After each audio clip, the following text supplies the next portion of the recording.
You know what I mean? People was just uninformed about it, and they opened the gym up because of a flaw. They were stupid. They were supposed to keep the gym shut, but they opened it up and they wouldn't secure the door, so they had us securing the gym, stopping people from coming in the gym. And I was on post that night, and people was getting irate because they wouldn't tell them it's mold in the gym, but they wouldn't lock the door either. They was just so stupid like that. They just did dumb shit like that.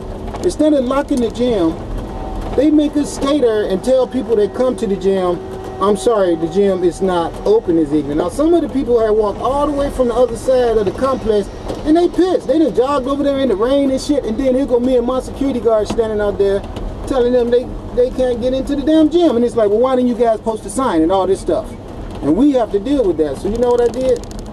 I just put a freaking lock on the damn door and made it where the people couldn't get into the building at all and bother me. And I put a sign up that said, gym closed.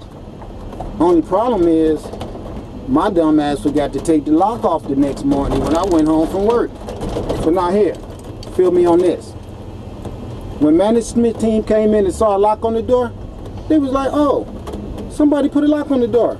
That was good. Someone is thinking. They didn't have a problem with that, okay? Guess who had a problem with it? Them niggas that I worked with. The same niggas I was telling you about this morning. Watch what they did. Swear to you. They all went together, chumped everything up, and acted like that lady I was telling you about, that they always said, gonna be upset, and this and that, I ain't gonna say her name, who never got upset about shit, because she didn't have to, because the niggas always got upset and did some shit.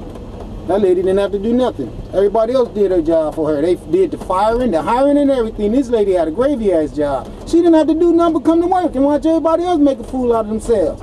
And she did it. That's why I say she's smart. She's the smartest damn lady I ever seen in business. She was real smart. You would never even see her. I see her peeking at me. I used to see her early in the morning. Nobody would know.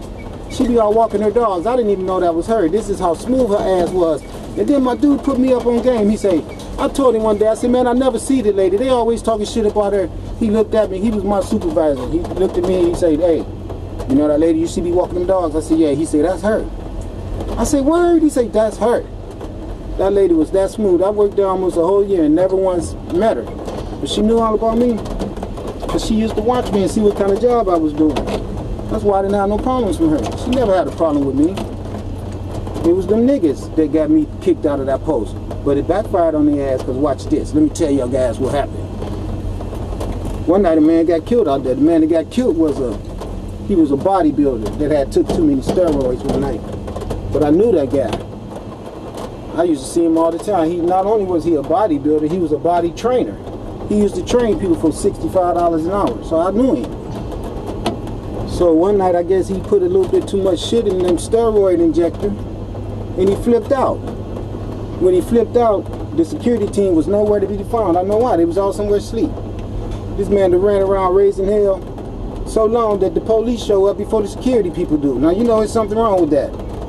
By the time security show up, the police done killed this man. I swear you guys, I'm not lying to you. This is the truth. And everybody told them. They told them all. They said, if Asar would have been here, he would have been all on top of that shit. That shit would have never got out of hand out of there. They had them fools moved away from there. I swear to you guys, I'm not lying. Then, it was opportunity, I think, for me to go back to that post, because they was like trying to set that up. They were smart.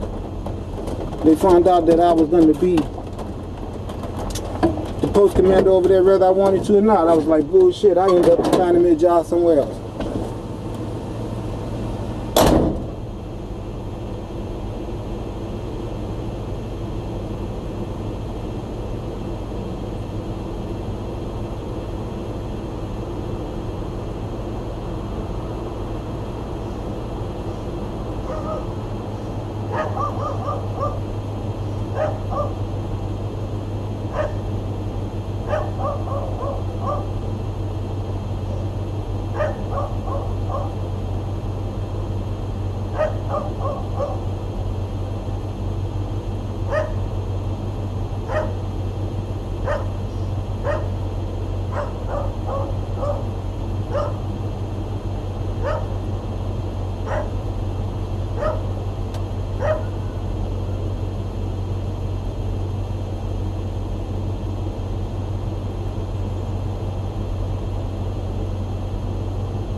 Okay, I'm back. So yeah, that's what happened. He ended up getting moved away from there. They told him, we believe that your decision to move aside away from here contributed to this. They didn't fire him, but they moved him away from that post. You know what I mean? He was stupid. He was just jealous of my intelligence. It's a shame that you can have brilliant people around you and get intimidated and want them not to be around you. See, we live in a world where we've been taught to compete with each other. So when something is good comes around, because a lot of times ego get in the way and make intelligent, smart people always have to be to the wayside unless they're willing to be corrupt. See, and most of our intelligent brains are corrupt. That's the reason why you have doctors that won't cure you, because there's no money in the cure. There's money only in the prescription. So they palletize everything that they can. What I mean by palletize is that they just write on a pad a prescription for it, and your illness never go away. And even if you have surgery, and whatever you have in surgery for is not completely eradicated, which is going to be something mental. My point being is, if they fix the damage in your body and don't fix the mental part of your brain that caused that damage, whether you was eating something, injecting something, or whatever it took to put it there, because it wasn't there when you were born, unless, even if it was there when you was born, you put it there in a past life. So somehow or another, any type of circumstance you are under, whether it's through physical or financial, emotional, whatever, all these different bodies are all based around what type of impressions you have in your heart and how you think. What you eat, drink, and think is who you are. Please believe that. So you are your own creator of whatever comes to you. You are the only person that's responsible for creating your own problems and fixing them. And that's really the truth, because the world only gives you the tools necessary to build what you want to build and destroy what you want to destroy. That's all this materialism out here is. It's tools to build things with, tools to destroy things with, and through these actions is how we develop our God intelligence. And even the most active, diligent, evil criminal on the planet is still God. Please believe that, because it's true. All energy in this universe, and any universe, is universal energy. And universe only sees the actions from a realm of gods. You can say that you're a boy and a girl. You can say that you're a man and a woman. You can say that you're a god and a goddess. But by the time you start saying you're a god and a goddess, your consciousness would have completely caught up and finally caught up with what you have been all the time, even when you didn't know it. Because you can say you're a boy or girl, and what the proper way to say that is, you're a boy and a girl on your way to becoming a god or a goddess. And see, this is what the mothers used to teach their children from day one. Instead of sitting their ass in front of SpongeBob with a bowl of cereal. See why our world is messed up? Because they messed up the women and gave them rituals of raising children that is not suited to create a divine society. SpongeBob should not be educating no new children. No, I'm sorry. When you got men like me that can do it. Hello. All right, I gotta go, y'all. I need to make some money. Peace. Hotel. So yeah, I just wanted to tell you guys that the people at that little community, they really liked me and told me that I did a good job, and that it was sad that I wasn't gonna be there no more. You know, for real. I just wanted to let you guys know that even though the people in the community wanted me to stay there and be their security guard, because I was the supervisor. I was supervising a real big night crew. It was about 9 of us all together. Each night it was 3 men that I'd have to supervise, including myself. And some days I have to work 7 days a week. But we was on top of things. My crew was so tight, we used to find dogs that ran away. And the lady be saying, "Oh, thank you so much." And then everybody be hating. You know what I'm saying? Because we did a good job. Go figure. We found a lady little dog one night because I had energy to make the dog come to me, and he did. And everybody was so upset about that. But it worked. And I told that dog, bring your little ass here. And then he ran and hid in the park, but we tracked him down. Okay? Alright, peace. Oh yeah, one more thing too. If you guys saw about one thing that I was talking about, excuse me, the episode where my man Lopez he didn't want to take me to work and he went to sleep. I got that all wrong about the dude's name. His name wasn't Lopez. I remember it now. His name was Vasquez. Lopez was, I think Lopez was the name of the dude that was the really cool essay that used to like, it was two of them really. But anyway, let's just forget about names. I shouldn't, but you guys don't know them guys. Yo, big as that city is, you know what I mean? It's just some freaking name. If I said Santa or Rudolph, what difference does it make?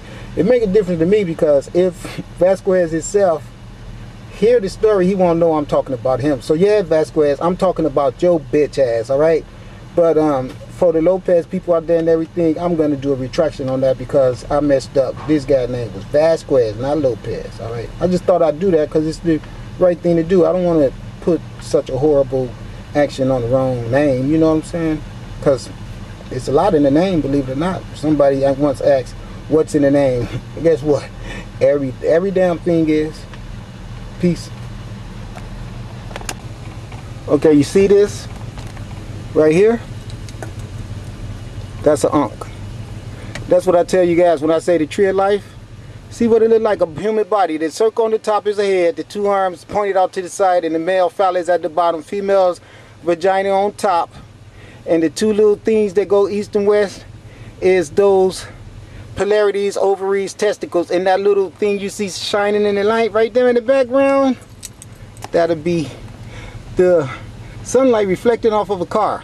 And it looked just like it looked if you was looking at directly into the sun. So what I'm saying to you is the same way it leaves the sun, it comes to the earth and does this beautiful stuff down here on the earth. Now you can see it actually being like a root or a stem coming all those many millions of miles away, having an interaction with that car. That's what we're looking at. That's what I mean by the trees on the earth, the people on the earth, everything on the earth that has a life. Now that car is actually a living entity. They say, what the hell is he talking about? Well, it is, because the spiritual energy that's necessary for it to operate is called a human being. When you go in and turn it on, you just bring it out of its sleeping stupor and put it to work, okay? It's got the same mechanism of work as we do. It's got water, fire. We already been through that. Remember I was telling you about when an engineer designed an engine, he creates a small planet, a small universe. That car just was having an interaction with sunlight. I showed that to you guys. So that's what I mean by the tree of life is the sun rays coming to earth, having an interaction with all the life forms on the earth. And yes, an automobile is a life form, even if it's not the same type of life form with the same molecular structure arrangements for its encapsulation as we are, it still has a spiritual entity behind it that makes it function. Hello? Peace out. You know that last picture I took with the light on the car and the ankh, I forgot to elaborate that. I know you guys see there is a cross right there too, right? And then there's an ankh, and then there's a heart. Now that heart right there, what we call a heart, now look at it. Now tell me what that really is. Is that the shape of a woman's vagina, or is that the shape of a heart? Now every man out there know that you've seen this a whole lot more than you done seen a human's heart. Now let's all use our imagination, and I want you to tell me what it'll be right there.